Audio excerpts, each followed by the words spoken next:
A shooting following one of Louisville's greatest spectacles has people once again questioning safety downtown. Thanks for joining us here at 6:30. I'm Alex Dieterer.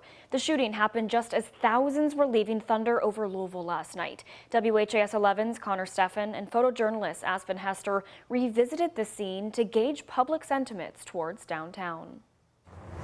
As fighter jets grounded and fireworks faded Saturday, gunshots rang out. That is a very unfortunate to end what was an otherwise amazing day for so many people from across our entire city. Louisville Metro Police say it happened around 10:15 underneath the I-65 corridor on River Road. As thousands headed for the exit, someone shot a young man in the stomach. LMPD and Metro Emergency Service crews swiftly responded, taking the minor to U of L Hospital. I view it as a place that I don't really like to go to it very much. I just feel like it's a little dangerous. There's a lot of crimes that happen often. I'm not surprised. It's sad and it's scary, but I think it was precedented. I mean, after events like that, that's what you hear nowadays, yeah. I feel like. So we tried to stay away. In the wake of a tragedy, reinvigorated conversations about the safety of the heart of Louisville's downtown. I feel safe anytime I'm downtown. I do tailor like maybe what hours I'm downtown and where I am downtown. But I never come out of a place of business looking over my shoulder thinking someone's coming for me. Louisville Mayor Craig Greenberg says investigators determined it was a targeted shooting. The juvenile heard his name called before he was shot, and so we have good reason to believe that it was a targeted shooting. The young person shot is expected to be okay. LMPD's non-fatal shooting squad is now searching for suspects. In Louisville, Connor Steffen, WHAS 11 on your side.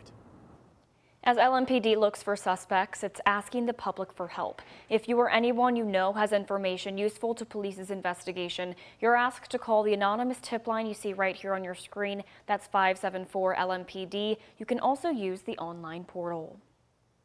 This week marked 1 year since a mass shooting in the crowded Chickasaw Park. 2 people were killed and 4 others were injured.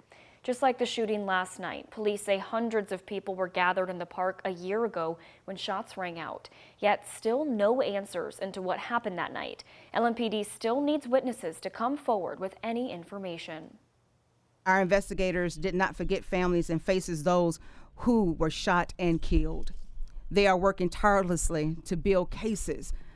But if no one will say they know or they see anything, then how are we able to bring justice to the families? Louisville, we got to do better. Despite the lack of answers, the tragedy has already pushed some organizations to take action. 20 churches came together to revive a 2006 program called CARE, the Criminal Activity Reporting Effort. The idea is that the general public can submit anonymous tips to churches about crimes in their neighborhoods. The churches will then share those anonymous tips with police. If you knew who committed crime, if you knew who killed somebody, if you knew who robbed somebody, you don't have to tell the police. Drop a note in the box. This gives you a double buffer that nobody will find out who you are, but you'll be helping the community and possibly even your own. Any churches interested in participating in the program can contact Donnie Morris Sr. We'll have his contact information for you on our website, which is WHAS11.com. This week, some Kentucky school districts will meet to discuss the potential of raising teacher pay. And despite an influx of funds to the state's public education funding model, superintendents tell us most of the burden will fall on them to bump up pay. To compete with starting salaries in Tennessee and Indiana, Hardin County schools would need to bump salaries more than 9%. With incoming state funding alone, they'd reach 4% at most. In Bullitt County, it's even less. Just utilizing seat funds, we would be looking at 3% this coming year. I feel like we'll be able to push and get a little higher than 3%, but we're going to maximize any kind of revenue that we can. But you not only have to think about teachers, you also have to think about your classified staff. We have to have bus drivers. We have to have those working in our child nutrition programs. We need custodians. So when we talk about raises, we can't just talk about teacher raises. We have to talk about everyone who's involved in education. The Oldham County School Board is set to meet tomorrow to vote on salary increases. How much that increase will be has not yet been decided.